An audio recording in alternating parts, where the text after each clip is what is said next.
Hello students, നമ്മളിങ്ങനെ 8ാം ക്ലാസ്സിലെ ഓരോ ചാപ്റ്റേഴ്സായിട്ട് ഇങ്ങനെ എടുത്തെടുത്ത് പോവാണ്. ഒരു സൈഡിൽ ബയോളജി എടുക്കുന്നുണ്ട്, മറ്റേ സൈഡിൽ ഫിസിക്സ് എടുക്കുന്നുണ്ട്. അതിൻ്റെ കൂടെ തന്നെ നിങ്ങൾക്ക് ഞാൻ കെമിസ്ട്രി ഇങ്ങനെ എടുത്ത് പോവാണ്. അപ്പോൾ നമ്മൾ കുറച്ച് ചാപ്റ്റേഴ്സൊക്കെ നോക്കിയല്ലേ, കെമിക്കൽ ചേഞ്ചസ് ആണ് നമ്മൾ അവസാനം നോക്കിയത്. അതിനു മുമ്പ് മറ്റേ കൺസ്റ്റിറ്റ്യൂൻസ് ഓഫ് മാറ്ററും പ്രോപ്പർട്ടീസ് ഓഫ് മാറ്ററൊക്കെ നമ്മൾ നോക്കി.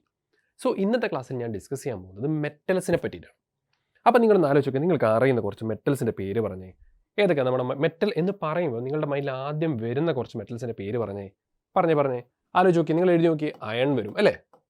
പിന്നെന്താണ്, നമുക്ക് ഗോൾഡിൻ്റെ ഒരു ഓർണമെൻറ്റ്സ് കണ്ടിട്ടുണ്ടാവല്ലോ, അതറിയാം. പിന്നെ നമ്മുടെ മനസ്സിൽ വരുന്ന മെറ്റൽ എന്താണ്? ഇപ്പോൾ എൻ്റെ മനസ്സിൽ വരുന്നത് വെച്ചാൽ കോപ്പർ വരുന്നുണ്ട്. പിന്നെ ഗോൾഡ് പറഞ്ഞപ്പോൾ തന്നെ വന്ന വേറൊരു മെറ്റലാണ് സിൽവർ.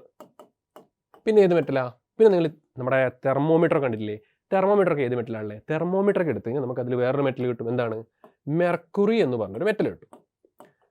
വേറെ മെറ്റൽസ് ഉണ്ടോ? ഇങ്ങനെ ആലോചിച്ച് കഴിഞ്ഞാൽ ഒരുപാട് മെറ്റൽസ് നമുക്ക് കിട്ടുമല്ലേ. ഇത് മാത്രമല്ല, വേറെ കുറേ മെറ്റൽസ് ഉണ്ട്. നിങ്ങൾ കേൾക്കാത്തൊരു മെറ്റൽ ഞാൻ പറഞ്ഞുതരാം. ക്രോമിയം ഞാൻ പറഞ്ഞുതരാം. ഒരു മെറ്റലാ, കേട്ടിട്ടുണ്ടോ?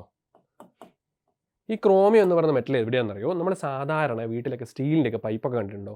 അതിന് നല്ലൊരു ഷൈനിങ് ആയിട്ടുള്ളൊരു അറ്റ്മോസ്ഫിയർ ഉണ്ട്. മൊത്തത്തിൽ അതിൻ്റെ സർഫസ് ഒക്കെ നിങ്ങൾ കേട്ടിട്ടുണ്ടോ? ഒരു ഷൈനിങ് ആണ്. അപ്പോൾ ഈ ഷൈനിങ് കൊടുക്കാൻ വേണ്ടിയിട്ട് നമ്മുടെ സാധാരണ സ്റ്റീൽ പൈപ്പിനൊക്കെ മുകളിൽ കോട്ട് ചെയ്യുന്നത് ഈ ക്രോമിയം എന്ന് പറയുന്ന മെറ്റൽ ഉപയോഗിച്ചിട്ടാണ്. പിന്നെ പണ്ടത്തെ ഒരു ബൾബ് നിങ്ങൾ കണ്ടിട്ടുണ്ടോ? സാധാരണ ഇതാ ഈ ഒരു ഷേപ്പായിട്ടുള്ള ഒരു ബൾബ് ഉണ്ടാവില്ലേ? ഒരു ഫിലമെൻ്റ് ഒക്കെ കണക്ട് ചെയ്തിട്ടുള്ള ഒരു ബൾബ്. ഈ ഒരു ബൾബിൽ ഫിലമെൻ്റ് ആയിട്ട് ഉപയോഗിക്കുന്ന ഒരു മെറ്റൽ ഉണ്ട്. ആ ഒരു മെറ്റൽ നമ്മൾ വിളിക്കുന്ന പേരാണ് ടങ്സ്റ്റൺ. പിന്നെ എവിടെയാണ് നിങ്ങൾക്ക് മെറ്റൽ കാണാൻ പറ്റുക? നമ്മുടെ ഇപ്പോൾ കിച്ചണിലൊക്കെ നിങ്ങൾ പോയി കഴിഞ്ഞാൽ അലൂമിനിയത്തിൻ്റെ പാത്രങ്ങൾ നമ്മൾ കാണാൻ പറ്റും അല്ലേ? അപ്പോൾ അലൂമിനിയം എന്താണ്? അലൂമിനിയവും ഒരു മെറ്റലാണ്. പിന്നെ നമ്മൾ ചുറ്റും കാണുന്ന വേറെ ഏതെങ്കിലും മെറ്റൽ നിങ്ങൾക്ക് പേര് എഴുതാൻ പറ്റുമോ? അപ്പോൾ നിങ്ങൾ എന്താ ചെയ്യേണ്ടതെന്നറിയോ? ഇപ്പം നിങ്ങൾ നോട്ട്ബുക്ക് എടുത്തിട്ട് നിങ്ങൾക്ക് അറിയാൻ പറ്റുന്ന, കേട്ടിട്ട് നിങ്ങൾക്ക് മെറ്റൽ എന്ന് തോന്നുന്ന ആൾക്കാരൊക്കെ നിങ്ങൾ എഴുതുക. ഇനിയിപ്പം ഞാൻ നിങ്ങളോട് ചോദിക്കുവാണ്, ഈ മെറ്റൽ എന്ന് പറഞ്ഞ് നിങ്ങളിപ്പോൾ എഴുതിയിട്ടുള്ള കുറേ ആൾക്കാരുണ്ടല്ലോ, ഇവരൊക്കെ മെറ്റലാണെന്ന് നിങ്ങൾക്ക് എങ്ങനെ അറിയാൻ പറ്റിയത്? നമുക്ക് മെറ്റൽ എന്ന് വിളിക്കുന്നില്ല, അല്ലെങ്കിൽ മെറ്റൽ മലയാളത്തിൽ നമ്മൾ എന്താ പറയുക, ലോഹം എന്ന് പറയും. അപ്പോൾ ഈ ലോഹങ്ങളെ നമുക്ക് എങ്ങനെ ഐഡൻറ്റിഫൈ ചെയ്യാൻ പറ്റും? നിങ്ങൾക്കിപ്പോൾ ഞാനൊരു ചെടി കാണിച്ചിട്ട് മാവിനെ നമുക്ക് എങ്ങനെ ഐഡൻറ്റിഫൈ ചെയ്യാൻ പറ്റുമോ എന്ന് നമുക്ക് പറയാം. അതിൻ്റെ ഒരു നീള ഇലയാണ്, അതിൽ മാങ്ങയുണ്ടാവും, അതിൻ്റെ തടിയൊക്കെ കാണുമ്പോൾ കുറച്ചിങ്ങനെ കാണാൻ നല്ല സൈസൊക്കെ ഉള്ളതാണെന്നൊക്കെ നമ്മൾ പറയും. അപ്പോൾ ഒരു മെറ്റലിനെ നമുക്ക് എങ്ങനെ ഐഡൻറ്റിഫൈ ചെയ്യാൻ പറ്റും? മെറ്റൽ നിങ്ങൾക്ക് തന്നു, നിങ്ങൾക്ക് ഞാനൊരു പൗഡർ തന്നിട്ട് പറയും ഇത് മെറ്റലാണോ എന്ന് ചോദിച്ചാൽ നിങ്ങൾ പറയും ഇത് മെറ്റലല്ല. നിങ്ങൾക്ക് ഞാനൊരു ഇരുമ്പിൻ്റെ കമ്പി കാണിച്ചു തന്നിട്ട് ഇതെന്താ ഇത് മെറ്റലാണോ എന്ന് ചോദിക്കുമ്പോൾ അത് ഇത് മെറ്റലാണ്. അപ്പോൾ എന്താണ്, ഏത് മെറ്റൽ എടുത്താലും ജനറലായിട്ട് നമുക്ക് വരുന്ന കുറച്ച് പ്രോപ്പർട്ടീസ് ഉണ്ട് കണ്ട് ഐഡൻറ്റിഫൈ ചെയ്യാൻ പറ്റുന്നത്. സോ നമുക്ക് അങ്ങനത്തെ കുറച്ച് പ്രോപ്പർട്ടീസിനെ പറ്റി നോക്കാം. അപ്പോൾ നമ്മൾ ആദ്യം നോക്കാൻ പോകുന്ന കുറച്ച് സാധാരണ നമ്മുടെ ചുറ്റും കാണുന്ന കുറച്ച് എലമെൻസിൻ്റെ, കുറച്ച് മെറ്റൽസിൻ്റെ കുറച്ച് പ്രോപ്പർട്ടിയും കാര്യങ്ങളാണ്. ആദ്യം നിങ്ങൾ നോക്കി ആദ്യത്തെ ഒരു മെറ്റലാണ് ഗോൾഡ് എന്ന് പറയുന്നത്. ഗോൾഡ് നമ്മൾ എവിടെയൊക്കെ ഉപയോഗിക്കും നോക്കി? നമ്മൾ ഓർണമെൻറ്റ്സ് ആയിട്ട്, ഒബ്ജക്റ്റ് ആയിട്ട് നമ്മളതിനെ കാണുന്നുണ്ട്. ഗോൾഡിൻ്റെ പ്രത്യേകത എന്താണ്? ഗോൾഡ് എന്തുകൊണ്ടാണ് നമ്മളൊരു മെറ്റലായിട്ട് കാണുന്നത്? ഗോൾഡ് ലസ്ട്രസ് ആണെന്ന് പറയും. അപ്പോൾ എന്താണ് ലസ്ട്രസ് എന്ന് പറഞ്ഞാൽ? നമ്മൾ പുതിയതായിട്ട് കേൾക്കുന്നൊരു വാക്ക് പോലെ തോന്നും ലസ്ട്രസ് എന്ന് പറഞ്ഞാൽ. അപ്പോൾ ലസ്ട്രസ് എന്താണ്? ലസ്ട്രസ് എന്ന് പറയുന്നത് തിളക്കമുണ്ടെന്നാണ് കാണിക്കുന്നത്. ലെസ്റ്റർ എന്ന് പറഞ്ഞു കഴിഞ്ഞാൽ എന്താ പറയുക, നമ്മൾ ഈ തിളക്കമുള്ള സർഫസ് നമ്മൾ കാണുന്നുണ്ടല്ലോ, അതിനാണ് നമ്മൾ പറയുന്നത് ലസ്ട്രസ് എന്ന് പറയുന്നത്. പിന്നെന്താണ്? നോൺ കൊറോസീവ് എന്ന് പറഞ്ഞാൽ എന്താണ്? കൊറോഷൻ എന്ന് പറഞ്ഞാൽ നമ്മൾ ഈ തുരുമ്പിക്കൊക്കെ എന്ന് പറയുന്നില്ലേ, അതിനാണ് കൊറോഷൻ എന്ന് പറയാം. അപ്പം നോൺ കൊറോസീവ് എന്ന് വെച്ചാൽ തുരുമ്പിക്കാത്ത ആളെന്ന് ഓർമ്മിച്ചാൽ മതി. നിങ്ങൾ ഗോൾഡ് എപ്പോഴെങ്കിലും തുരുമ്പിച്ച് കണ്ടിട്ടുണ്ടോ? ഇല്ല. അപ്പോൾ ഗോൾഡിന് രണ്ട് പ്രോപ്പർട്ടി ആകുമ്പോൾ ഒന്ന് ലസ്ട്രസ് ആണ്, പിന്നെ നോൺ കൊറോസീവ് ആണ്. ഇനി അടുത്ത കോപ്പർ വയറുകളുണ്ട്, കോപ്പറിൻ്റെ പാത്രങ്ങളുണ്ട്, കോപ്പറിൻ്റെ ബോട്ടിൽസ് ഉണ്ട്. അങ്ങനെ കോപ്പർ കോട്ടഡ് ബോട്ടിൽസ് എന്നൊക്കെ പറഞ്ഞ് ഇപ്പോൾ മാർക്കറ്റിൽ വരുന്നുണ്ട്. അപ്പോൾ കോപ്പറിൻ്റെ പ്രത്യേകത എന്താ? ഇലക്ട്രിക്കൽ കണ്ടക്ടിവിറ്റി എന്നൊരു പ്രോപ്പർട്ടി ഉണ്ട്. അതായത് ഇലക്ട്രിസിറ്റി അതിലൂടെ കണ്ടക്ട് ചെയ്യാൻ പറ്റും. അപ്പോൾ ഇലക്ട്രിസിറ്റി കണ്ടക്ട് ചെയ്യുന്നതുകൊണ്ട് നമ്മൾ എന്തിനു ഉപയോഗിക്കേണ്ടതിനെ? ഇതിന് നമ്മൾ ഇലക്ട്രിക്കൽ വയേഴ്സ് ഉണ്ടാക്കാൻ വേണ്ടി നമ്മൾ കോപ്പർ ഉപയോഗിക്കുന്നുണ്ട്. നിങ്ങളുടെ വീട്ടിലൊക്കെയുള്ള നമ്മൾ ഇലക്ട്രിസിറ്റി, നമ്മൾ എല്ലാവരുടെ വീട്ടിലും കറണ്ട് ഉണ്ടാവും. അപ്പോൾ കറണ്ട് ഇങ്ങനെ പാസ് ചെയ്യാൻ വേണ്ടിയിട്ട് നമ്മുടെ വീട്ടിലുള്ള വയറിങ് നടത്തും അല്ലേ? ഈ വയറിങ് നടത്തുമ്പം അതിനുള്ളിൽ ഉപയോഗിക്കുന്ന കോപ്പർ വയറുകളാണ്. നിങ്ങൾ ശ്രദ്ധിച്ചിട്ടുണ്ടോ? പച്ചയും മഞ്ഞയും ചുവപ്പും കളറുള്ള ഇങ്ങനെ വയറുകൾ പോയിട്ടാണ് നിങ്ങൾ വീട്ടിലേക്ക് കണ്ടിട്ടുണ്ടാവും. ഈ വയറിങ് എന്ന് പറഞ്ഞ പ്രോസസ്സ് നിങ്ങൾ കണ്ടിട്ടുണ്ടോ? വീടെടുക്കുന്ന സമയത്തോ അല്ലെങ്കിൽ ഏതെങ്കിലും ഇലക്ട്രീഷ്യനൊക്കെ വന്നു കഴിഞ്ഞാൽ നിങ്ങൾ കണ്ടിട്ടുണ്ടാവും അവർ ഇതുപോലത്തെ വയറിങ്ങനെ ചുറ്റി വെച്ചിട്ടുണ്ടാവും. അതിനുള്ളിൽ കാണുന്ന ഒരു ബ്രൗണിഷ് യെല്ലോ ഷെയ്ഡുള്ള ഒരു വയറുണ്ട്, ഒരു മെറ്റലുണ്ട്. ആ ഒരു മെറ്റലാണ് എന്ത് പറയുന്നത്? കോപ്പർ. പിന്നെ അയൺ ഞാൻ നിങ്ങൾക്ക് പ്രത്യേകം പറയണ്ട, നമ്മൾ ചുറ്റും ഒരുപാട് സ്ഥലത്ത് കാണില്ലേ, ഒരു വക മെഷീൻസിലൊക്കെ കാണുന്നുണ്ട്. പിന്നെ വേറെ ഇപ്പം നിങ്ങൾ ട്രെയിനുകളൊക്കെ നിങ്ങൾ കുറച്ച് കാലം കണ്ടിട്ടുണ്ടാവും അല്ലേ? ട്രെയിനിൻ്റെ റെയിൽ പാളം കണ്ടിട്ടുണ്ടോ? ആ റെയിൽവേ ലൈൻസൊക്കെ എന്തിനാണ്? അതൊക്കെ നിർമ്മിച്ചിട്ടുള്ളത്, ആ ഒരു പാളം നിർമ്മിച്ചിട്ടുള്ളത് എന്തിനാണ്?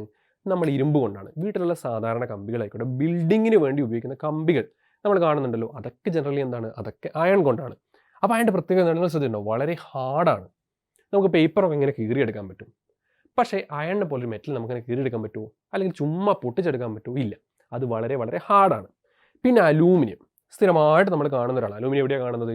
നമ്മുടെ കിച്ചൺ യൂട്ടൻസിൽസിൽ കാണും.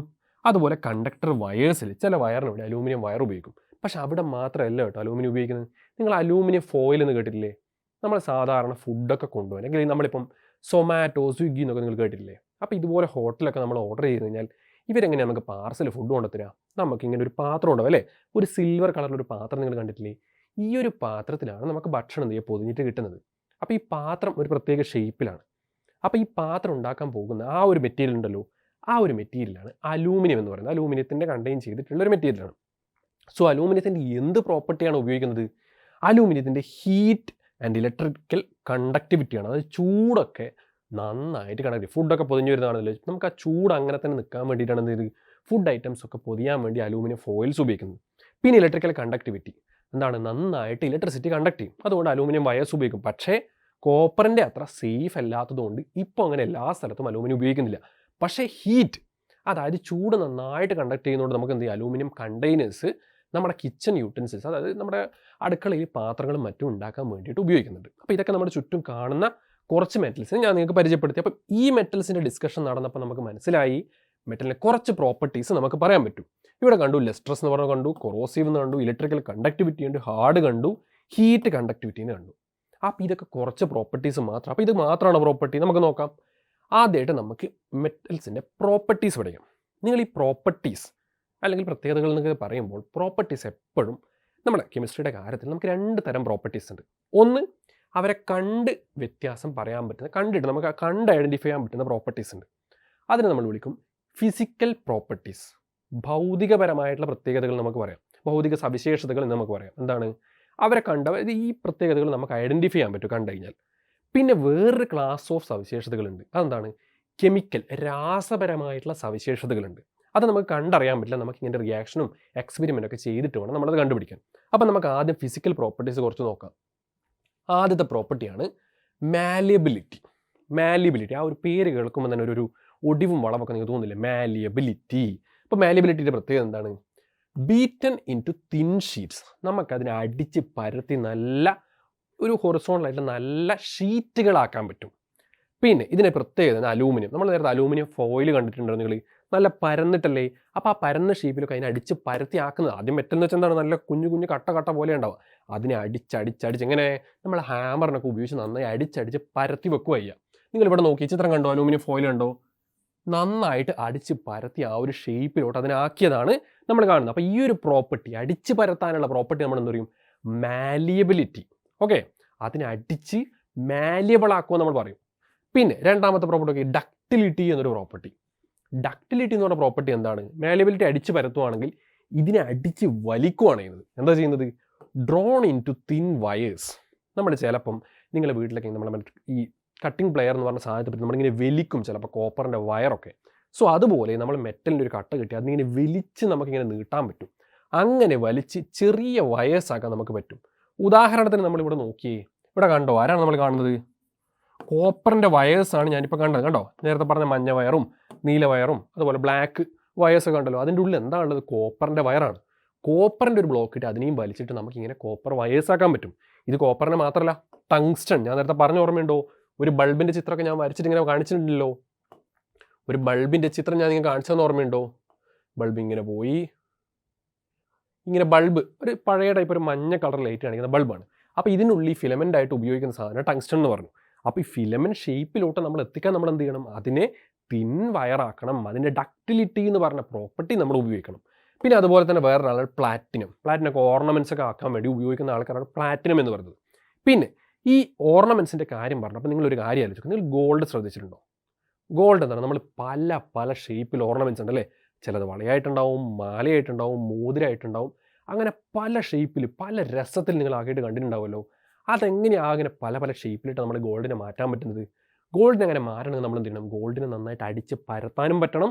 അതുപോലെ തന്നെ അതിനെ എന്ത് ചെയ്യണം? തിൻ വയേഴ്സ് ആക്കാൻ വേണ്ടി നമുക്ക് പറ്റണം. അപ്പോൾ അതിനർത്ഥം എന്താണ്? Gold is a highly malleable മെറ്റലാണ്. നന്നായിട്ട് മാലിയബിലിറ്റി ഉള്ളൊരു മെറ്റലാണ് ഗോൾഡ് എന്ന് പറയാം. അതുപോലെ തന്നെ ഗോൾഡിന് എന്താണ്? നല്ല ഡക്റ്റിലിറ്റിയും ഉണ്ട്. അതിനെ തിൻ വയേഴ്സ് ആക്കി എടുക്കാൻ കൂടി നമുക്ക് പറ്റും. ഗോൾഡും സിൽവറൊക്കെ ഇതുപോലെ തന്നെ പെട്ടെന്ന് നല്ല തിൻ വയസ് ആക്കാൻ പറ്റുന്ന ആൾക്കാരാണെന്ന് ഓർമ്മിച്ച് വെക്കുക. പിന്നെ ഹാർഡ്നെസ്, നിങ്ങൾക്കറിയാം ഹാർഡ് എന്നൊരു പ്രോപ്പർട്ടി എന്താണ്? നല്ല ശക്തിയുള്ളൂ. ഇവിടെ നോക്കിയേ, ഇരുമ്പിൻ്റെ കുറച്ച് കമ്പികളുടെ ഒരു പിക്ചറാണ് ഞാനിവിടെ കൊടുത്തിട്ടുള്ളത്. ഇപ്പം അതിനർത്ഥം എന്താണ്? അയൺ ഹാർഡാണ്. പിന്നെ ചില മെറ്റൽസ് ഭയങ്കര സോഫ്റ്റ് ആയിരിക്കും. നമ്മൾ വിചാരിക്കുന്ന എല്ലാ മെറ്റൽസും ഈ കാണുന്ന എല്ലാ പ്രോപ്പർട്ടിയും കാണിക്കണമെന്നില്ല കേട്ടോ. മാലിബിലിറ്റിയെ കാണിക്കും, പക്ഷേ ഹാർഡ്നെസ് എന്ന് പറഞ്ഞാൽ എല്ലാ മെറ്റൽക്കും ഒരുപോലെ ആയിരിക്കില്ല. നമ്മളിപ്പോൾ നമ്മുടെ കൂട്ടത്തിൻ്റെ കുട്ടികളൊക്കെ നോക്കി, ചില ആൾക്കാർ നല്ല സ്ട്രോങ് ആയിരിക്കും അല്ലേ? അത്ലറ്റിക്സും ഓട്ടവും ചാട്ടവും ഫുട്ബോളും ക്രിക്കറ്റും എല്ലാം കളിക്കും. പക്ഷെ ചില കുട്ടികൾ നോക്കി, അവർക്ക് അതിലൊന്നും താല്പര്യം ഉണ്ടാവില്ല. അവർ ഫിസിക്കലി ചിലപ്പോൾ കുറച്ച് വീക്ക് ആയിരിക്കും. അവർക്ക് ഇങ്ങനത്തെ കാര്യങ്ങളൊന്നും താല്പര്യം ഇല്ലാത്തതുകൊണ്ടാണ്. പിന്നെ അവരും പേഴ്സണലി അവർക്ക് എന്താണ്, അവർ ഇങ്ങനത്തെ കാര്യങ്ങളൊന്നും താല്പര്യം ഉണ്ടാകും. അപ്പോൾ അതുപോലെ തന്നെ മെറ്റൽസിൽ ചില മെറ്റൽസ് ഉണ്ട്, സോഡിയം, പൊട്ടാസ്യം, ലിഥിയം എന്നൊക്കെ പറഞ്ഞ കുറച്ച് മെറ്റൽസ്. സോഡിയം ഉണ്ട്, പിന്നെ ആരാണ്? പൊട്ടാസ്യം, പിന്നെ ലിഥിയം, അങ്ങനെയൊക്കെ കുറച്ച് മെറ്റൽസ് ഉണ്ട്. ഇവരുടെ പ്രത്യേകത എന്താണെന്നറിയോ? ഇവരൊക്കെ സോഫ്റ്റ് മെറ്റൽസ് ആണ്. എന്താണ്? Soft metals. പിന്നെ അയൺ, ഗോൾഡ്, സിൽവർ അങ്ങനെ പറഞ്ഞ ആൾക്കാർ എന്താണ്? കുറച്ച് ഹാർഡ് മെറ്റൽസ് ആണെന്ന് പറയും. അപ്പം മെറ്റൽസിന് 3 പ്രോപ്പർട്ടി നമ്മളുണ്ടല്ലോ. മാലിബിലിറ്റി, ഇത് രണ്ടും വളരെ ഇമ്പോർട്ടൻ്റ് ആട്ടോ. മാലിബിലിറ്റിയും ഡക്റ്റിലിറ്റിയും എക്സാമിന് ചോദിച്ചിട്ടുള്ള ക്വസ്റ്റ്യൻസ് ആണ്. Which among the following is malleable metal? അല്ലെങ്കിൽ malleability, explain malleability, explain ductility. അപ്പോൾ എന്താണ് മാലിബിലിറ്റി? എന്താണ്? Beating in to thin sheets, ചെറിയ ഷീറ്റായിട്ട് അടിച്ച് പരത്തുന്നു. ഡക്റ്റിലിറ്റി എന്ന് വെച്ചാൽ drawn in to thin wires, തിൻ വയറായിട്ട് നമ്മൾ വലിച്ചു നീട്ടുന്നു. സോ ആ 3 പ്രോപ്പർട്ടി നമ്മൾ കഴിഞ്ഞു. ഇനി നമ്മൾ ഡിസ്കസ് ചെയ്യാൻ പോകുന്ന 4 പ്രോപ്പർട്ടീസ് ആണ്. നേരത്തെ കണ്ടു ലസ്റ്റർ. എന്താണ്? നമ്മൾ മെറ്റലിനെ നമ്മളിങ്ങനെ മുറിച്ച് കഴിഞ്ഞാൽ, ഏത് മെറ്റൽ എടുത്തോ അതിനെ നിങ്ങൾ പൊട്ടിയ ഭാഗത്ത് നോക്കി കഴിഞ്ഞാൽ അതിൻ്റെ ഒരു സർഫസ്, ഇപ്പോൾ കമ്പികളൊക്കെ പൊട്ടിക്കഴിഞ്ഞാൽ നിങ്ങൾ ശ്രദ്ധിച്ചാൽ മതി, അതിൻ്റെ ആ പൊട്ടിയ സൈഡ് നോക്കുമ്പോൾ കുറച്ചൊരു ഷൈനിങ് ആയിരിക്കും അല്ലേ? അപ്പോൾ അതെന്താണ്? ആ ഒരു ഷൈനിങ് പ്രോപ്പർട്ടിയാണ് നമ്മൾ എന്ത് പറയുന്നത്? ലസ്റ്റർ എന്ന് പറയുന്നത്. അതായത് ഷൈനിങ് അപ്പിയറൻസ് ആയിരിക്കും സിൽവർ, നമുക്കറിയാം. അതുപോലെ അലൂമിനിയം നിങ്ങൾ അല്ലെങ്കിലേ ഷൈനിങ് ആണ്. ഇനി അലൂമിനിയം ഒരു ഫോയിലൊക്കെ നിങ്ങൾ കീറി കഴിഞ്ഞാൽ കീറിയ ഭാഗത്ത് നിങ്ങൾ ശ്രദ്ധിച്ച് നോക്കിക്കോ, ഒരു ഷൈനിങ് ആയിട്ടുള്ള ഒരു സർഫസ് ഉണ്ടാവും. അപ്പോൾ ഇതാ ഇവിടെ കണ്ടോ, നമ്മുടെ ഷൈനിങ് സർഫസിന് ഉദാഹരണമാണ് നമ്മുടെ വീട്ടിലൊക്കെയുള്ള പാത്രങ്ങളൊക്കെ. സിൽവറിൻ്റെ പാത്രങ്ങൾ, സിൽവറല്ല സ്റ്റീലിൻ്റെ പാത്രം കണ്ടിട്ടില്ലേ? നല്ല മെറ്റൽ കോട്ട് എടുത്ത് തിളങ്ങി ഇങ്ങനെ നിൽക്കുന്നുണ്ടാവും. അപ്പോൾ എന്താണ്? മെറ്റൽ ഉള്ളതുകൊണ്ടാണ്. പിന്നെ തേർമൽ കണ്ടക്ടിവിറ്റി നമ്മൾ പറഞ്ഞു, എന്താണ്? ചൂട് കണ്ടക്ട് ചെയ്യാൻ പറ്റുന്ന പാത്രങ്ങളൊക്കെ, നമ്മുടെ അടുക്കളയിലെ പാത്രങ്ങളൊക്കെ അങ്ങനെയാണ്. കിച്ചൺ യൂട്ടൻസിൽസിന് ഉപയോഗിക്കുന്ന അലൂമിനിയത്തിൻ്റെ കാരണം എന്താണ്? നല്ലൊരു കണ്ടക്ടറാണ്. എന്ത് കണ്ടക്ടർ? ചൂട്, അതായത് താപചാലകത എന്നാണ് നമ്മൾ മലയാളത്തിൽ പറയുക. താപം കണ്ടക്ട് ചെയ്യുന്ന ചാലകത എന്ന് പറയും. അപ്പോൾ താപചാലകത കൂടുതലുള്ളതാണ് നമ്മുടെ അലൂമിനിയം. ഏറ്റവും താപചാലകത കൂടുതലുള്ളതാണ് സിൽവർ. വെള്ളി, നമ്മൾ വെള്ളി കാണുന്നില്ല, നിങ്ങൾ കണ്ടില്ലേ? ആഭരണങ്ങളൊക്കെ ആകാൻ വേണ്ടി ഉപയോഗിക്കുന്നതാണ് വെള്ളി, സിൽവർ. പക്ഷേ സിൽവർ നമുക്ക് കിച്ചൻ്റെ അതിന് ഉപയോഗിക്കാൻ പറ്റുമോ? നിങ്ങൾ ആലോചിച്ച് നോക്കിയേ. നിങ്ങളുടെ വീട്ടിലെ പാത്രങ്ങളൊക്കെ നമ്മൾ വെള്ളി കൊണ്ട് പാത്രങ്ങൾ ഉണ്ടാക്കുന്നു. എത്ര പൈസ വേണ്ടി വരും? ഒരുപാട് കാശാവുമല്ലോ. അതുകൊണ്ട് നമ്മൾ കാശൊക്കെ കുറഞ്ഞിട്ടുള്ള സിമ്പിളായിട്ട് നമുക്ക് ഉപയോഗിക്കാൻ പറ്റുന്ന നല്ല താപചാലകതയുള്ള ആളാരാണ്? അലൂമിനിയം. സിൽവറാണ് ഏറ്റവും ബെസ്റ്റ് എന്ന് നിങ്ങൾ ഓർമ്മിക്കുക. പിന്നെ ഇലക്ട്രിക്കൽ കണ്ടക്ടിവിറ്റി. എന്താ ഇലക്ട്രിക്കൽ കണ്ടക്ടിവിറ്റി എന്ന് പറഞ്ഞാൽ? ഇലക്ട്രിസിറ്റി പാസ് ചെയ്യാൻ പറ്റും. നിങ്ങൾ നോക്കിയേ, നമ്മളിവിടെ കണ്ടോ കോപ്പറിൻ്റെ വയർ ഞാൻ ഉപയോഗിക്കുമെന്ന് പറഞ്ഞു. അപ്പോൾ കോപ്പറിൻ്റെ വയർ നമ്മൾ എന്തുകൊണ്ടാണ് ഉപയോഗിക്കുന്നത്? അത് നന്നായിട്ട് ഇലക്ട്രിസിറ്റി പാസ് ചെയ്യുന്നു. സിൽവറും കോപ്പറും അലൂമിനിയം ഒക്കെ എന്താണ്? നല്ല ഇലക്ട്രിക്കൽ കണ്ടക്ടിവിറ്റി ഉള്ള മെറ്റൽസാണ്. എല്ലാ മെറ്റൽസും കണ്ടക്ടിവിറ്റി ചെയ്യുന്നുണ്ട് കേട്ടോ. എല്ലാ മെറ്റൽസും ഇലക്ട്രിസിറ്റി കണ്ടക്ട് ചെയ്യും. ഏറ്റവും നന്നായിട്ട് കണ്ടക്ട് ചെയ്യുന്ന ആൾക്കാരാണ് സിൽവർ, കോപ്പർ, അലൂമിനിയം എന്നിവരൊക്കെ. ഓക്കെ. പിന്നെ സോണറിറ്റി. എന്താ സോണറിറ്റി എന്ന് പറഞ്ഞാൽ? സോണറിറ്റി ഞാനൊരു എക്സാമ്പിൾ വെച്ച് പറഞ്ഞുതരാം. ഓക്കെ. ഇപ്പം എൻ്റെ കയ്യിൽ ബോട്ടിലുണ്ട്. ഈ ഒരു ബോട്ടിൽ നമ്മളൊരു പേന വെച്ച് അടിച്ചു നോക്കിയേ, ഒരു സൗണ്ട് കേൾക്കുന്നില്ലേ? അതുപോലെ തന്നെ നിങ്ങൾ ചുറ്റുമുള്ള ഏത് മെറ്റൽസും നമ്മളിങ്ങനെ ഒന്ന് അടിച്ചു കഴിഞ്ഞാൽ നമുക്കൊരു സൗണ്ട് കേൾക്കും. അപ്പോൾ ഈ സൗണ്ട് കേൾക്കുന്നത് കാരണം എന്താണ്? ആ ഒരു പ്രോപ്പർട്ടിക്ക് നമ്മൾ വിളിക്കുന്ന പേരാണ് സോണറിറ്റി. സോണോറിറ്റി എന്നും പറയാം, സോണറിറ്റി എന്നും പറയാം. സോണറസ് എന്ന് പറയും. ആ ഒരു സൗണ്ട് നമ്മൾ മണിയൊക്കെ ഉണ്ടാക്കുന്നില്ലേ? പള്ളിയിലെ മണിയൊക്കെ നിങ്ങൾ കേട്ടിട്ടുണ്ടോ? അല്ലെ അമ്പലത്തിലൊക്കെ മണിയുണ്ടല്ലോ. അതൊക്കെ എന്തുകൊണ്ട് ഉണ്ടാക്കിയിട്ടില്ല? അത് ഈ ഒരു പ്രോപ്പർട്ടി ബേസ് ആയിട്ട്, അതായത് മെറ്റലിനെ നമ്മൾ ഹാർഡായിട്ട് അങ്ങനെ ഒരു ബീറ്റ് ചെയ്ത് കഴിഞ്ഞിട്ടുണ്ടോ നമുക്ക് ആ ഒരു സൗണ്ട് കേൾക്കാൻ പറ്റും. ഈ ഒരു പ്രോപ്പർട്ടിയാണ് സോണറിറ്റി എന്ന് പറയുന്നത്. എന്താണ്? Produces sound when tapped. നമ്മുടെ ബെൽസ് ഉണ്ടാക്കാൻ വേണ്ടിയിട്ട് ഇത് കണ്ടോ, ഒരു എക്സാമ്പിൾ ഞാൻ ഒരു പിക്ചർ കൊടുത്തിട്ടുണ്ട്. അതൊക്കെ ഉപയോഗിക്കുന്ന എന്ത് പ്രോപ്പർട്ടിയാണ്? സോണറിറ്റി എന്ന് പറയുന്ന പ്രോപ്പർട്ടിയാണ്. അപ്പോൾ നമ്മൾ പ്രോപ്പർട്ടി കണ്ടില്ല, 7 പ്രോപ്പർട്ടീസ് ഉണ്ടല്ലോ. Malleability, ductility, hardness, lustre, thermal and electrical conductivity, sonority. പിന്നെ ഇതിൻ്റെ കൂടെ തന്നെ നമ്മൾ പറയേണ്ട വേറൊരു കാര്യം കൂടിയാണ് എന്ത് പറയുന്നത്? മെൽറ്റിംഗ് പോയിൻറ്റും ബോയിലിംഗ് പോയിൻറ്റും. അതായത് മെറ്റൽസിന് എല്ലാവരും ഉള്ള പ്രത്യേകതയാണ് നന്നായി ചൂടാക്കും. നമ്മൾ ഒരുപാട് ചൂടായി കഴിഞ്ഞാൽ മെറ്റൽസ് അലിയാൻ തുടങ്ങും. അപ്പോൾ ഈ അലിയുന്ന ഒരു ടെമ്പറേച്ചർ നമ്മൾ വിളിക്കുന്ന പേരാണെന്ത്? മെൽറ്റിംഗ് പോയിന്റ് നമ്മൾ വിളിക്കും. എന്താണ് melting point? It's a temperature at which solid changes to liquid. Solid liquid ആവുന്ന ആ ഒരു ടെമ്പറേച്ചർ നമ്മൾ ജനറലി മെൽറ്റിംഗ് പോയിന്റ് എന്ന് പറയും. മെറ്റൽസ് ഒക്കെ വലിയ ഹീറ്റ്, ഇപ്പം അയണൊക്കെ എടുക്കുവാണെങ്കിൽ അയണൊക്കെ അങ്ങ് ഹീറ്റ് ചെയ്തിട്ട് 1500-നും 2000-നും അടുപ്പിച്ച് കെൽവിൻ, എത്രയാണ്? 1500 to 2500 കെൽവിൻ ഡിഗ്രി സെൽഷ്യസ് പോകണം. കെൽവിൻ എന്ന് പറഞ്ഞാൽ ഡിഗ്രി അല്ല, നമ്മൾ ഡിഗ്രി സെൽഷ്യസ് ആണെങ്കിൽ ഡിഗ്രി സെൽഷ്യസിൽ ഏത് ടെമ്പറേച്ചർ ആണോ അതിൻ്റെ കൂടെ 273 കൂട്ടിക്കഴിഞ്ഞാൽ നമുക്ക് എന്ത് കിട്ടും? നമുക്ക് കെൽവിനിലെ ടെമ്പറേച്ചർ. ഇപ്പം 0 ഡിഗ്രി സെൽഷ്യസ് ആണെങ്കിൽ 273 കെൽവിൻ എന്ന് പറയും. അപ്പോൾ ഇത് എത്ര ഡിഗ്രി സെൽഷ്യസ് ആണ് നിങ്ങൾ കാൽക്കുലേറ്റ് ചെയ്ത് നോക്കിയത്? ഇതിൽ നിന്ന് 273 കുറച്ച് കഴിഞ്ഞാൽ നമുക്ക് എന്ത് കിട്ടും? അത് എത്ര ഡിഗ്രി സെൽഷ്യസ് ആണെന്ന് കിട്ടും. അപ്പം അത്രയും ടെമ്പറേച്ചർ കൊടുത്താലാണ് എന്താ സംഭവിക്കുക? നമ്മുടെ അയണൊക്കെ ഏകദേശം ഒന്ന് മെൽറ്റ് ചെയ്യാൻ തുടങ്ങും. പിന്നെ ബോയിലിംഗ് പോയിന്റ് എന്നൊരു ഐഡിയ ഉണ്ട്. എന്താ ബോയിലിംഗ് പോയിന്റ്? അത് ലിക്വിഡ് വേപ്പർ ആവുന്നത്. അതായത് നമ്മുടെ ലിക്വിഡ് ആയിട്ടുള്ള വാട്ടറൊക്കെ എടുത്ത് നോക്ക്. വാട്ടർ നമ്മൾ ഒരുപാട് ഹീറ്റ് ചെയ്ത് കഴിഞ്ഞാൽ 100 ഡിഗ്രി സെൽഷ്യസ് കഴിഞ്ഞാൽ എന്ത് സംഭവിക്കും? വാട്ടർ ബോയിൽ ചെയ്തിട്ട് നേരെ വേപ്പറാവും. അപ്പോൾ ആ ഒരു വേപ്പർ ആവുന്ന ആ ഒരു ടെമ്പറേച്ചർ എന്ന് പറയും ബോയിലിംഗ് പോയിന്റ്. നമ്മൾ മെറ്റലിന് അങ്ങനെ ബോയിലിംഗ് പോയിന്റ് ഉണ്ടോ എന്ന് ചോദിച്ചാൽ ഉണ്ട്. പക്ഷേ അത് ഹയർ ആൻഡ് ഹയർ ടെമ്പറേച്ചർ നമുക്കത് റീപ്രൊഡ്യൂസ് ചെയ്യുക, അല്ലെങ്കിൽ നമ്മുടെ സാധാരണ ഇപ്പോഴത്തെ ഒരു കണ്ടീഷനിൽ നമുക്കത് ചൂടാക്കിയിട്ട് അതിനെ വേപ്പറാക്കാൻ പറ്റില്ല. പക്ഷേ നമ്മുടെ വോൾക്കാനോസ് ആയിക്കോട്ടെ, ചിലപ്പം ഭൂമിയുടെ ഏറ്റവും അടിയിൽ ഉള്ളിലോട്ട് പോകണ്ടല്ലോ. ഭൂമിക്ക് നമ്മുടെ ക്രസ്റ്റ് ഉണ്ട്, മാൻഡിൽ ഉണ്ട്. അങ്ങനെ ഇന്നർ സൈഡിലോട്ട് നമ്മൾ ഭൂമിയുടെ ഏറ്റവും ഉള്ളിലോട്ട് പോകും, മാൻഡിലോട്ടൊക്കെ പോകുമ്പോൾ വളരെ ഹൈ ആയിട്ടുള്ള ടെമ്പറേച്ചറാണ് അതിനുള്ളിട്ട്. ഹൈ ആണ് ടെമ്പറേച്ചറാണ്, ഹൈ പ്രഷറും ഉണ്ട്. അപ്പോൾ ആ ഒരു സിറ്റുവേഷനിൽ പെട്ടെന്ന് തന്നെ മെറ്റൽസ് ഒക്കെ ലിക്വിഡ് സ്റ്റേറ്റിലോട്ട് പോകാനും തുടർന്ന് വേപ്പർ സ്റ്റേറ്റിലോട്ട് പോകാനും നിങ്ങൾക്കറിയാം. കൺവെക്ഷൻ നിങ്ങൾ കേട്ടിട്ടുണ്ടാവുമല്ലോ. നമ്മൾ കൺവെക്ഷൻ നിങ്ങൾ കേട്ടിട്ടില്ലേ? എന്താണ് കൺവെക്ഷൻ എന്ന് വെച്ചാൽ നമ്മൾ മലയാളത്തിൽ സംവഹനം എന്ന് പറയും. ഇങ്ങനെ ടെമ്പറേച്ചർ ഇങ്ങനെ സർക്കുലേറ്റ് ചെയ്യുന്നതാണ് അല്ലേ. മുകളിലോട്ട് പോകുന്നു, പിന്നെയും താഴോട്ട് വരുന്നു, മുകളിലോട്ട് പോകുന്നു, പിന്നെയും അതുപോലെ തന്നെ അതവിടെ നിന്ന് വേപ്പർ ആവുന്നുണ്ടാവും, പിന്നെയും തിരിച്ച് ലിക്വിഡ് ആവുന്നുണ്ടാവും, പിന്നെയും സോളിഡ് ആവും. അപ്പോൾ അതങ്ങനെ കണ്ടിന്യൂസ് ആയിട്ട് ആ ടെമ്പറേച്ചറിൽ സൈക്കിൾ ചെയ്ത് പോകുന്നുണ്ടാവും. അതൊക്കെ ഭൂമിയുടെ ഉള്ളിലത്തെ കാര്യം. പക്ഷേ നിങ്ങൾ മനസ്സിലാക്കണം എന്താണ്? മെൽറ്റിംഗ് പോയിന്റിൽ സോളിഡ് ലിക്വിഡ് ആവുന്നു, ബോയിലിംഗ് പോയിന്റിൽ ലിക്വിഡ് വേപ്പർ ആവുന്നു. ഓക്കെ, സോ അങ്ങനെ നമ്മൾ ഏകദേശം മെറ്റലിൻ്റെ ഫിസിക്കൽ പ്രോപ്പർട്ടീസ് നമ്മൾ ഡിസ്കസ് ചെയ്തു. അപ്പോൾ ഇനി നമ്മൾ ഡിസ്കസ് ചെയ്യാൻ പോകുന്നത് കെമിക്കൽ പ്രോപ്പർട്ടീസ്. അതായത് മെറ്റൽ കെമിക്കൽ പ്രോപ്പർട്ടീസ് എന്ന് പറഞ്ഞാൽ അവരുടെ സ്വഭാവം മാറും. അതായത് ദേഷ്യം പിടിക്കും അങ്ങനത്തെ സ്വഭാവം മാറുന്നില്ല. മെറ്റൽസിനെ നമ്മളെടുത്ത് റിയാക്ഷൻ നടത്തി കഴിഞ്ഞാൽ അവർ ആദ്യം ഉള്ള ഒരാളായിരിക്കില്ല, അവർ കംപ്ലീറ്റ്ലി ഡിഫറെൻ്റ് ആയിട്ടുള്ള ഒരാളായിട്ട് മാറും. അപ്പം മെറ്റൽ പ്രോപ്പർട്ടീസ് നമ്മൾ കുറച്ച് പഠിക്കുവാണ്. നമ്മൾ ആദ്യം നോക്കി മെറ്റൽസ് എയറിൻ്റെ കൂടെ എങ്ങനെ റിയാക്ട് ചെയ്യുന്നു. ഇപ്പോൾ നമ്മുടെ സാധാരണ ചുറ്റുമുള്ള ഏറ്റവും സിമ്പിളായിട്ട് ഞാൻ എക്സാമ്പിൾ എടുക്കാം. നിങ്ങളുടെ വീട്ടിൽ ഇരുമ്പിൻ്റെ, അതായത് ജനലൊക്കെ ഉണ്ടാവുമല്ലോ, ഇരുമ്പിൻ്റെ ജനലോ അല്ലെങ്കിൽ ഇരുമ്പിൻ്റെ എന്തെങ്കിലും ഒരു പാത്രമോ ഇരുമ്പിൻ്റെ ആവശ്യമില്ലാത്ത എന്തെങ്കിലും സാധനമൊക്കെ നിങ്ങൾ പുറത്ത് കളഞ്ഞിട്ടാണ്. ആവശ്യമില്ല, അതുകൊണ്ട് നിങ്ങൾ വല്ല പൊട്ടിയ വല്ല മെഷീൻ്റെ കഷ്ണമോ അല്ലെങ്കിൽ വീട്ടിൽ ആവശ്യമില്ല നിങ്ങൾ കളഞ്ഞ ഏതെങ്കിലും മെറ്റലിൻ്റെ ഒരു പോർഷൻ, ഒരു ചെറിയ കഷ്ണം സ്ലാബോ മറ്റോ നിങ്ങൾ പുറത്ത് കളഞ്ഞു. ആ പുറത്ത് കളഞ്ഞെടുക്കുന്നത് അത് മഴ കൊള്ളുന്നു, വെയിൽ കൊള്ളുന്നു, കാറ്റ് കൊള്ളുന്നു. കുറച്ച് കാലം കഴിഞ്ഞ് ആ ഒരു സ്ലാബ് അല്ലെങ്കിൽ ആ ഒരു കഷ്ണം നിങ്ങൾ എടുത്ത് കഴിഞ്ഞാൽ അതിൻ്റെ ഇരുമ്പിൻ്റെ ഒരു കഷ്ണം എടുത്ത് നിങ്ങൾ എന്ത് കാണും? അതിൻ്റെ മുകളിൽ ഇങ്ങനെ തുരുമ്പിച്ചതായി കാണും. അപ്പോൾ ഈ തുരുമ്പിക്കുക എന്ന് പറയുന്നത് എന്താ സംഭവം? എയറിൻ്റെ കൂടെ റിയാക്ട് ചെയ്യും. നമ്മൾ കൊറോഷൻ എന്ന് പറഞ്ഞ് ഡിസ്കസ് ചെയ്യും. പക്ഷേ ഞാനൊരു എക്സാമ്പിൾ പറയാം. എയറിൻ്റെ കൂടെ റിയാക്ഷൻ നടക്കുന്നുണ്ട്. അപ്പോൾ അതുപോലെ തന്നെ ഞാനിപ്പോൾ ഒരു എക്സാമ്പിൾ പറയുകയാണ്. സോഡിയം എന്ന് പറഞ്ഞ മെറ്റൽ നമ്മൾ പറഞ്ഞു വളരെ സോഫ്റ്റ് ആയിട്ടുള്ള മെറ്റലാണ്. സോഡിയം എയറിൻ്റെ പ്രസൻസിൽ, അതായത് നമ്മൾ പറഞ്ഞു ഏത് മെറ്റൽ നമ്മൾ കട്ട് ചെയ്തു. ഇപ്പോൾ സോഡിയത്തിൻ്റെ ബ്ലോക്ക് ഞാൻ കട്ട് ചെയ്തു. സോഡിയം ഇതാ ഇങ്ങനെ ഒരു ബ്ലോക്ക് ഞാൻ കട്ട് ചെയ്തെടുത്തു. അപ്പോൾ കട്ട് ചെയ്തിട്ട് ഇതാ ഇവിടെ ഒരു സർഫസ് നിങ്ങൾ കണ്ടോ മക്കളെ. ഇവിടെ എന്ത് ചെയ്യും? നമ്മൾ എയറിൻ്റെ പ്രസൻസിൽ ഇങ്ങനെ വെച്ച് കഴിഞ്ഞാൽ ആ സർഫസ് നല്ലൊരു ലെസ്റ്റർ, അതായത് തിളക്കം ഉണ്ടാവും. നമ്മൾ കണ്ടല്ലോ, ഈ തിളക്കം കുറച്ച് സമയം എയറിൽ വെച്ച് കഴിഞ്ഞാൽ ആ തിളക്കമൊക്കെ അങ്ങ് പോയിട്ട് അവിടെ ഒരു റഫ് ആയിട്ടുള്ള ഒരു സർഫസ് വരും. അപ്പോൾ അതിനർത്ഥം എന്താണ്? ആ ഒരു സർഫസ് അപ്പം തന്നെ നമ്മുടെ അറ്റ്മോസ്ഫിയറിലുള്ള എയർ എന്ന് പറയുമ്പോൾ ആരാണ്? എയറിൽ ആരാ ഉള്ളത്? ആരുടെ കൂടെയായിരിക്കും മെറ്റൽ റിയാക്ട് ചെയ്യുന്നത്? അതേ എയർ എന്ന് പറയുമ്പോൾ ഓക്സിജൻ്റെ കൂടെ ഇവർ റിയാക്ട് ചെയ്യും. എന്നിട്ട് ഇത് സംഭവിക്കും, അത് ടാർണിഷ്ഡ് ആവും. ഇത് സംഭവിക്കും, ടാർണിഷായി പോകും. അതിൻ്റെ ആ ഒരു ലെസ്റ്ററൊക്കെ പോയിട്ട് അത് ടാർണിഷായി മാറും. ടാർണിഷ് ചെയ്തു പോകും. അത് അലൂമിനിയം ആയിക്കോട്ടെ, സോഡിയം ആയിക്കോട്ടെ, കോപ്പർ ആയിക്കോട്ടെ, മാഗ്നീഷ്യം ആയിക്കോട്ടെ, അങ്ങനെ എളുപ്പത്തിൽ ചില മെറ്റൽസ് പെട്ടെന്ന് റിയാക്ട് ചെയ്യും. ഇനി റിയാക്ട് ചെയ്യാത്ത കുറച്ച് മെറ്റൽസ് ഉണ്ടല്ലോ, ഓർമ്മിച്ച് നോക്കി. ഗോൾഡ്, എല്ലാവരും നിങ്ങളുടെ അമ്മയായിക്കോട്ടെ, അനിയത്തിമാരായിക്കോട്ടെ, അല്ലെങ്കിൽ നിങ്ങൾ തന്നെ ആയിക്കോട്ടെ, എല്ലാവരും ആഭരണങ്ങൾ മാലയും വളയൊക്കെ ഇട്ടിട്ടൊക്കെ നിങ്ങളൊക്കെ പോയിട്ടുണ്ടാവുമല്ലോ. ഈ മാലയും വളയൊക്കെ എപ്പോഴെങ്കിലും നിങ്ങൾ തുരുമ്പിച്ച് കണ്ടിട്ടുണ്ടോ? എത്ര കാലം വേണേലും നിങ്ങൾ പുറത്തിട്ട് വെക്കോ, ഒരിക്കലും ഇതൊന്നും തുരുമ്പിക്കുന്നില്ല. അപ്പോൾ എന്താണ്? എയറിൻ്റെ കൂടെ റിയാക്ട് ചെയ്യാത്ത ആൾക്കാർ ആരൊക്കെയാണ്? നമ്മുടെ ഗോൾഡ് ആയിക്കോട്ടെ അല്ലെങ്കിൽ സിൽവർ ആയിക്കോട്ടെ, അവരൊന്നും എയറിൻ്റെ കൂടെ റിയാക്ട് ചെയ്യുന്നില്ല. അപ്പം എല്ലാ മെറ്റൽസും എയറിൻ്റെ കൂടെ റിയാക്ട് ചെയ്യുന്നില്ല. ചില ആൾക്കാർ പെട്ടെന്ന് റിയാക്ട് ചെയ്യും എന്ന് നിങ്ങൾ മനസ്സിലാക്കുക. പിന്നെ ഇനി നമ്മൾ അടുത്ത റിയാക്ട് നോക്കുന്നത് വാട്ടറിൻ്റെ കൂടെ ഇതെങ്ങനെ റിയാക്ട് ചെയ്യുന്നതാണ്. വാട്ടറിൻ്റെ കൂടെ മെറ്റൽ എങ്ങനെ റിയാക്ട് ചെയ്യുക? പലരും പല രീതിയിൽ റിയാക്ട് ചെയ്യും. നിങ്ങളിപ്പോൾ ചെയ്യേണ്ട ഒരു ഹോംവർക്ക് എന്താണ്? നിങ്ങൾ യൂട്യൂബിൽ പോയിട്ട് സോഡിയം റിയാക്ഷൻ വിത്ത് വാട്ടർ എന്ന് അടിച്ച് നോക്കുക.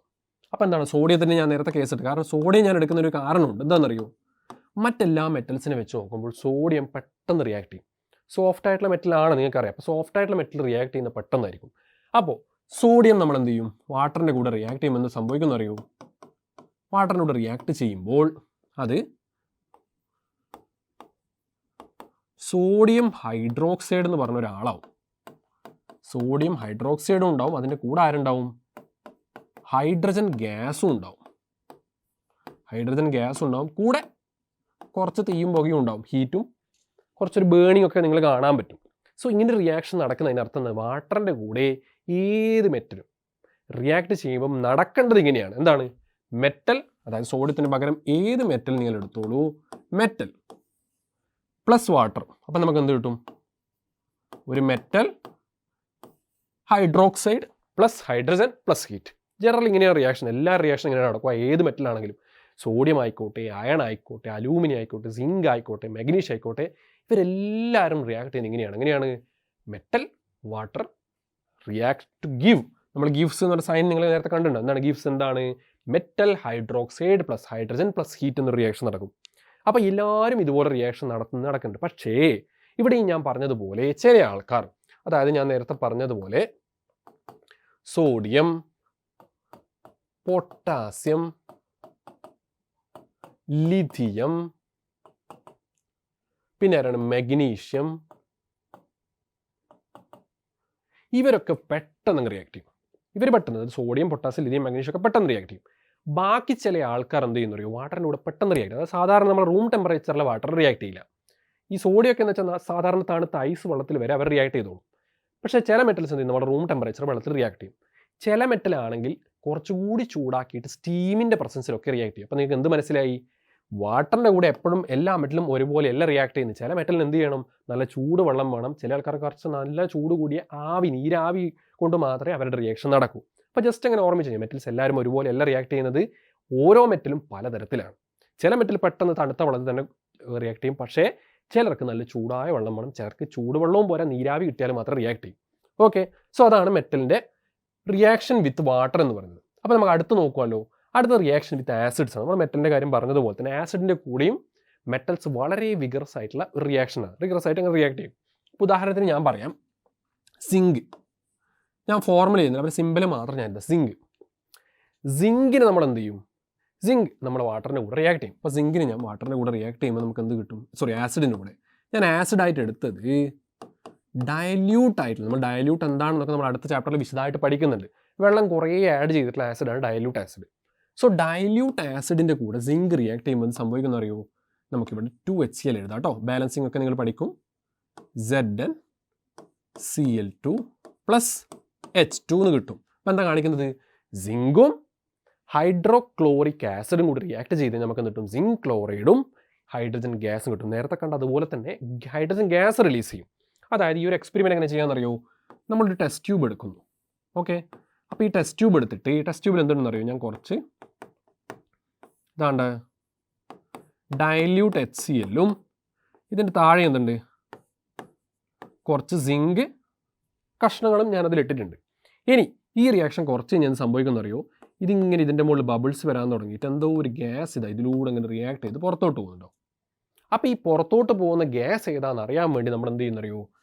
ഒരു ചെറിയൊരു തീപ്പെട്ടി കത്തിച്ചിട്ട് ഞാനിവിടെ അതിൻ്റെ ഓപ്പണിങ്ങിൽ കാണിക്കുമ്പോൾ എന്ത് സംഭവിക്കുന്നറിയോ? പെട്ടെന്ന് ബും എന്നൊരു സൗണ്ടോടെ ആളിക്കത്തും. അപ്പോൾ ഈ ആളിക്കത്തുന്ന കാണിക്കുന്നത് എന്താണ്?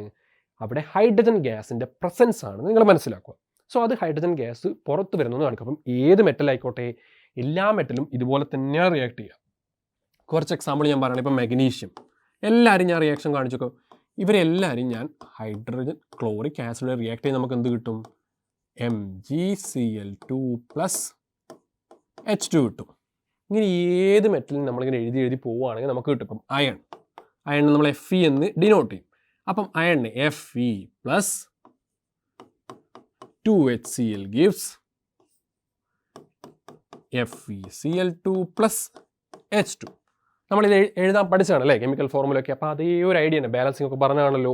ഇങ്ങനെയാണ് നമ്മൾ ചെയ്യുന്നത്. എന്താണ്? എല്ലാവരും മെറ്റലിൻ്റെ കൂടെ റിയാക്ട് ചെയ്യുക. നിങ്ങളിപ്പം എഴുതുക, എന്നിട്ട് അത് ബാലൻസിങ് നിങ്ങൾ ചെയ്താൽ മതി. ഏത് മെറ്റൽ വേണം നിങ്ങൾ എഴുതി നോക്കിക്കോ. അപ്പോൾ കാൽസ്യം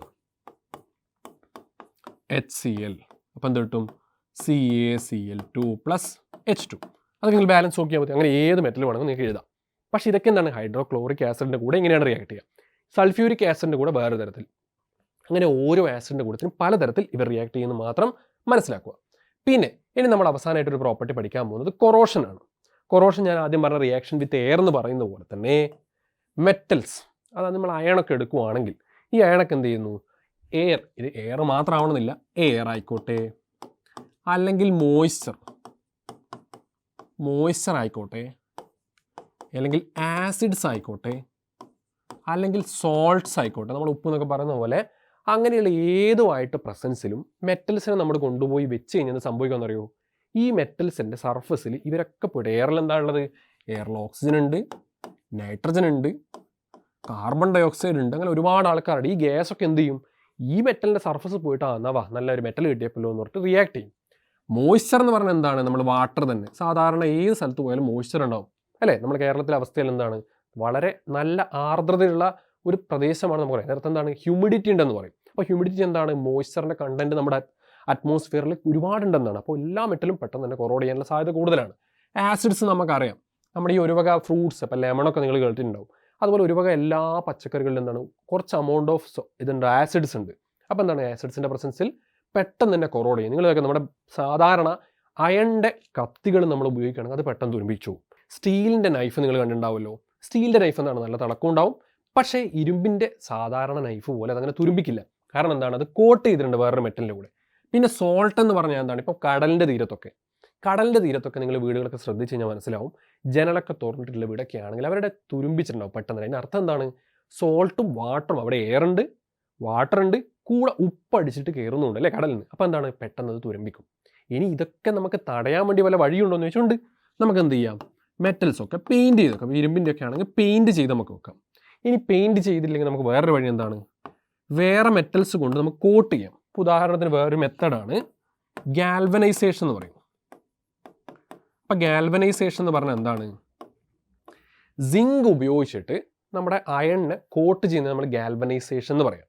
ഓക്കെ, പിന്നെന്താണ്, പിന്നെ കോട്ട് ചെയ്യുന്നതാണെങ്കിൽ, അല്ലെങ്കിൽ പിന്നെ ഇലക്ട്രോ പ്ലേറ്റിംഗ് എന്ന് പറഞ്ഞാൽ വേറൊരു മെത്തേഡ് ഉണ്ട്. അതും ഇതേപോലെ തന്നെ വേറൊരു മെറ്റലിനെ നമ്മൾ എന്ത് ചെയ്യും, ഇത് കോട്ട് ചെയ്യുന്നതാണെങ്കിൽ ഇത് പ്ലേറ്റ് ചെയ്യുക, കംപ്ലീറ്റ്ലി അതിൻ്റെ മുകളിൽ കവർ ചെയ്യാം. അപ്പം അങ്ങനെ നമുക്ക് എന്ത് ചെയ്യാം, നമ്മൾ സാധാരണ സ്റ്റീലിൻ്റെ ഒക്കെ പൈപ്പൊക്കെ കാണുന്നില്ലേ, അതൊക്കെ വേണമെങ്കിൽ തുരുമ്പിക്കാൻ സാധ്യതയുണ്ട്. അപ്പോൾ തുരുമ്പിക്കൽ ഒഴിവാക്കാൻ വേണ്ടി അതിനെന്ത് ചെയ്യും, ക്രോമിയം പോലത്തെ മെറ്റൽ കൊണ്ട് കവർ ചെയ്ത് വെക്കും. അപ്പോൾ ഇങ്ങനെ പെയിൻറ്റിങ്, കോട്ടിങ്, ഇലക്ട്രോ പ്ലേറ്റിംഗ്, അങ്ങനെ ഒരുപാട് മെത്തേഡ്സ് ഉണ്ട്. ഇങ്ങനെയൊക്കെ മെത്തേഡ് വഴി നമുക്ക് എന്ത് ചെയ്യാം, കൊറോഷൻ പ്രിവെൻറ്റ് ചെയ്യാം. അപ്പോൾ നമ്മൾ കണ്ടല്ലോ, മൊത്തത്തിൽ നമുക്കുള്ള 4 പ്രോപ്പർട്ടീസാണ്, അതായത് കെമിക്കൽ രാസ സവിശേഷതകളാണ് നമ്മൾ കണ്ടത്. അപ്പോൾ ഈ കുറച്ച് പ്രോപ്പർട്ടീസും കാര്യങ്ങളൊക്കെ പഠിച്ചു. നമ്മൾ എന്ത് പഠിച്ചു, ഫിസിക്കൽ പ്രോപ്പർട്ടീസ് എന്ന് നമ്മൾ എന്ത് പഠിച്ചു, ഫിസിക്കൽ പ്രോപ്പർട്ടീസ് നമ്മൾ എന്തൊക്കെ പഠിച്ചു, നമ്മൾ ഹാർഡ്നെസ് കണ്ടു, ലസ്റ്റർ എന്ന് കണ്ടു, പിന്നെന്ത് കണ്ടു, മാലിയബിലിറ്റി കണ്ടു,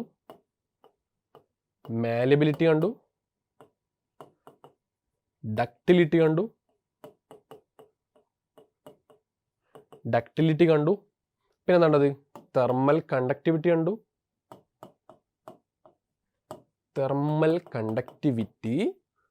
പിന്നെന്ത് കണ്ടു, ഇലക്ട്രിക്കൽ